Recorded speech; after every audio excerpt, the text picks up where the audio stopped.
Greetings and welcome, gentles and ladiesmen, to Let's Play Super Castlevania 4. This is the 4th episode, and in this part we're going to be going into one of my favorite levels in the game, as well as my least favorite level. Kind of a mixed bag, so to speak. So this is the library level, and oh, by the way, this is before the Spear Guard enemies got obnoxious and Rondo of Blood onwards, but I mean, like, at Rondo of Blood, they got, like, a purple paint job, and then they started twirling their spear around, and they started being really, you know, like, aggressive with it, but in this game, they're, you know, they just sort of walk back and forth, so that's always good. And again, because you can, for some reason it wasn't letting me jump off the stairs here. But anyways, this is, first of all, like before, I really like the musical track that plays here, go figure. But I just find this level really peaceful. Like, after the obnoxiously long level we had, well, not obnoxiously long, but, you know, just long enough to kind of overstay its welcome level that we just finished. You know, like, it's at a relatively good length. It has some neat set pieces in it. And, I really like the color scheme here, too. Like, it kind of balances warms and cools really well. Like, you got the cool bricks in the foreground, and then you get the warm colors in kind of the background. I don't know, it's just a lot of fun to plow through. I really like this level. There's one platforming part coming up that's a little tricky, but, you know, it shouldn't give you that much trouble, you know. Again, well, I don't even think I need to say it. You guys know what I'm going to say. The control is good.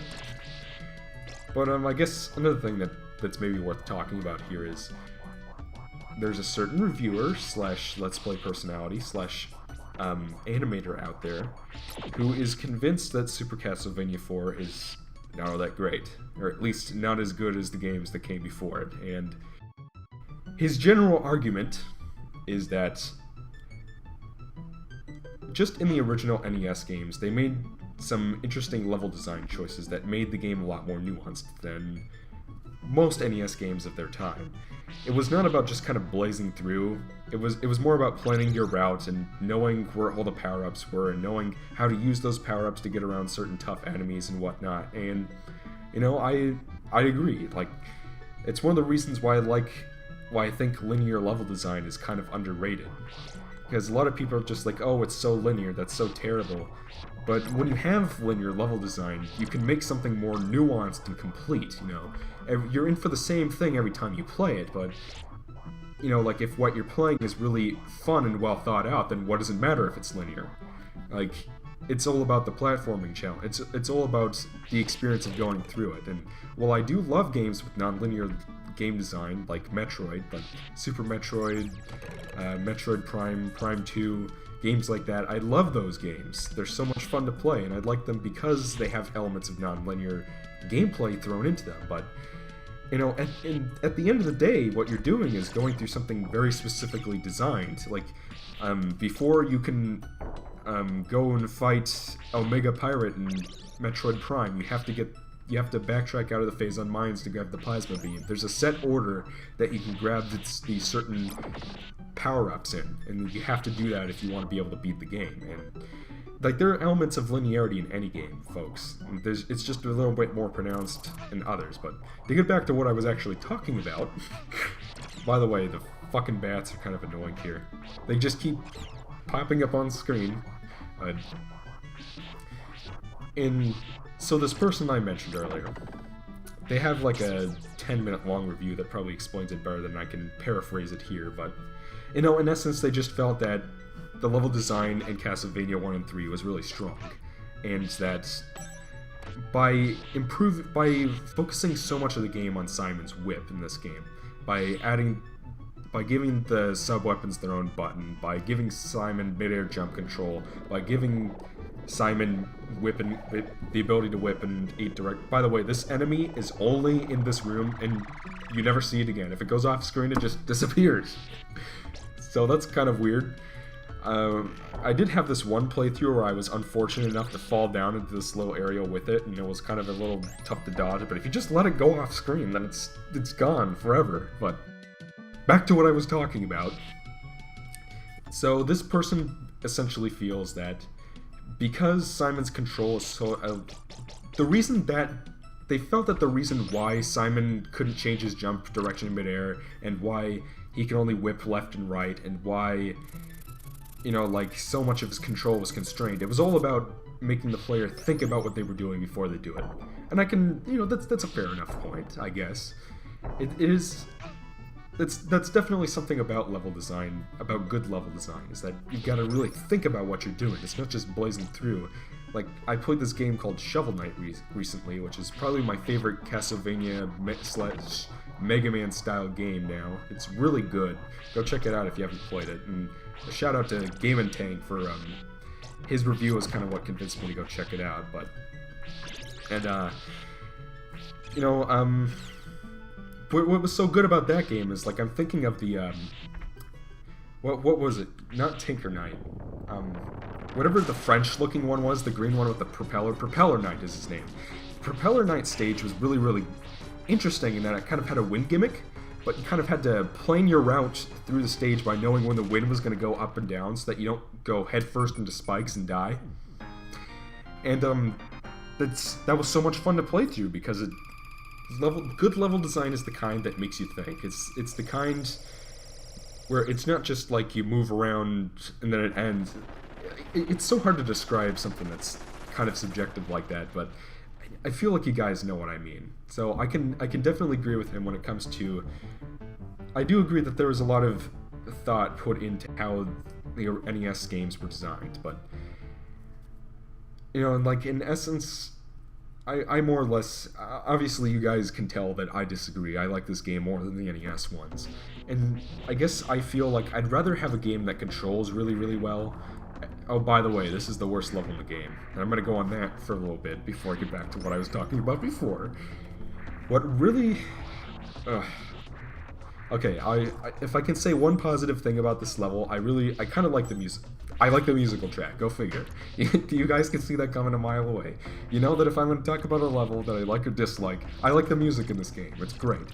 But what sucks about it is that the first checkpoint in this level, I guess one thing that the NES games did do better than this game is that whenever you reached these big wooden doors, that signified a checkpoint. If you were walking through a level and then all of a sudden you open this big door and it opens sideways and you walk through, that meant you just got a checkpoint. So if you died, you'd show up there. In this game, it doesn't have that. So if you die, you just sort of pop up wherever, and there's not really a way to know, unless if you know, are unfortunate enough to die and find out. And this level right here, first of all, filled to the fucking brim with spikes, which are instant kill, remember. Those eyeball things, they'll drop fireballs down on you. And they kind of move in an erratic pattern, too. And if you don't have a fully upgraded whip, it's really hard to hit them. So, and then those little bone pillar things will shoot fireballs at you, which can knock you into these green pits filled with, I don't know, acid? Dirty water? I'm not sure what it is. But yeah, see, it knocked me in the frickin' pit, and I died. You take damage kind of gradually when you land in them, and then you start out without your whip upgrades, and it's harder to hit the eyeballs, and then if you hit one spike, you're dead, and you gotta go all the way back. Like, here I'm killing myself so I can get, like, a full set of 5 lives, because this level is tough as nails, man. This is probably the hardest level in the game. Just because there's so many spikes everywhere. I mean, if there's one level that really embodies the NES classic style difficulty, it is this dungeon level right here. And it's not as long as level 6, or whichever that entrance hall level was. It's not as long as that level, but it's still pretty long. And see, this first room goes on for like 2 minutes. And then after that, there's like another 2-minute room right above it with even more spikes and death traps in it. And then after you go through that 4 minutes worth of gameplay, that's when they give you your first checkpoint. It goes on forever. And again, if you touch a single spike, or if you get knocked into the green water, you're dead. That's like 4 minutes worth of gameplay right there. And you just have to redo it. And it's not, it just sucks. I hate this level. I even had the misfortune once when I was playing this, I think, on my Super Nintendo. I gotten up to this level and was just like, oh shit, I've got to play this level. And then, like, I was right at the boss, and the game locked up. So then I had to redo it all over again. Like, sometimes when I play this game, I'll enter a password just so that I don't have to play this again. And I left in that after that first death, I left it in so you guys can see just how long it takes to get back to some of these areas after you die. It's I love this game to death, man, but if this level wasn't in it, I'd love it so much more. Okay, it's not that bad, but it gets pretty obnoxious. And there's this one part towards the very end that sometimes I have a lot of trouble with and sometimes I don't. My biggest recommendation, if you want to avoid those spike chandelier things, is to jump on top of them and not walk under them. Jump on top of them, not under them. You know, otherwise you're going to be making things so much harder for yourself. But at any rate, yeah, so just to get back to what I was talking about before, about, yeah, jump on top of them, not under them. The person really felt like this reviewer, YouTube personality that I'm mentioning, really felt as though the sub-weapons kind of were neglected in this game. And I'm not sure if I would agree with that. I still find that there are many parts where they're useful. Like, the final boss I used them on, there's going to be a part in the next level coming up where I'm going to use them. They're definitely not as pronounced as in the NES games, but they still have their uses if you can... And, you know, to be completely fair, and I'm thinking that this person is really denying this, if you don't want to use the multi-directional whip controls, you don't have to. You can just jump and whip straight on like you couldn't... That's entirely possible in this game. You could do that. If you feel like the sub-weapons aren't getting enough use, then don't use the multi-directional whip control. You have that option. I feel like they're really denying that. And I guess in general, I just feel I prefer to have this greater degree of nuanced control. I prefer to be able to flail at the bats. I prefer to be able to control my jump direction in midair. I prefer to just be able to whip the frickin' axe knights from underneath the stairs rather than, you know, trying to dodge the axes and hit them at the same time. I prefer to have... And this game is still plenty challenging. I don't feel like it's too easy at all. There's, like, even this level right here is case in point. Like, it's not necessarily hard for the right reasons, but, you know, like, even compared to most of the levels in Castlevania 3, it's really not that bad, you know, once you kind of get used to it.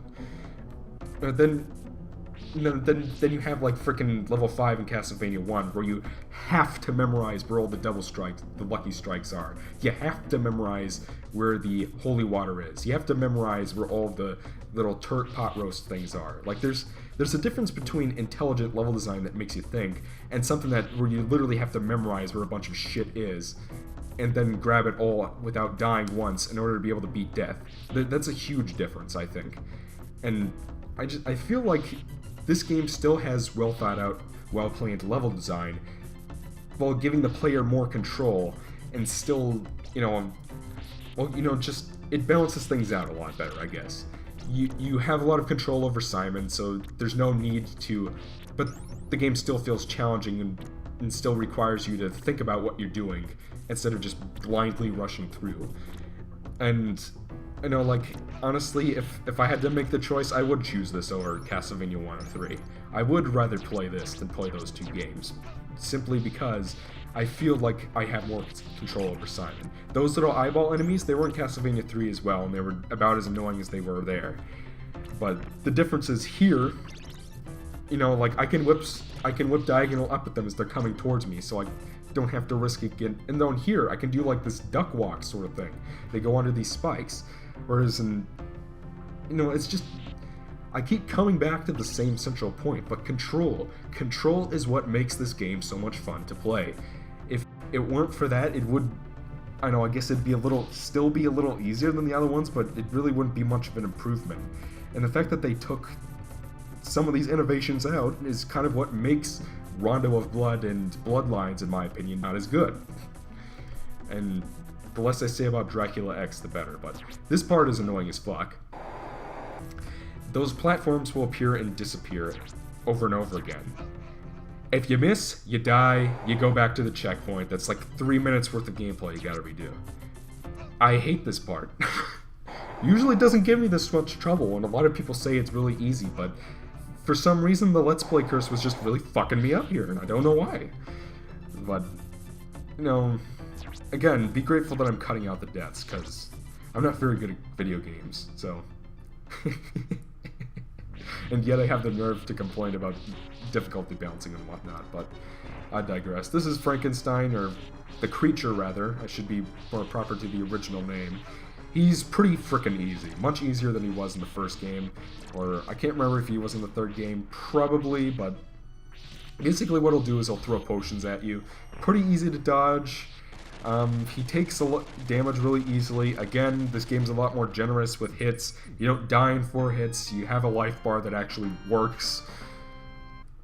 You know, and at least for how annoying and obnoxious this level can be, at least they had the decency to make the boss relatively straightforward and easy to kill. But at any rate, join me next time when we begin to climb to the highest heights, it's kind of redundant, of Dracula's castle. So I will see you guys in episode 5.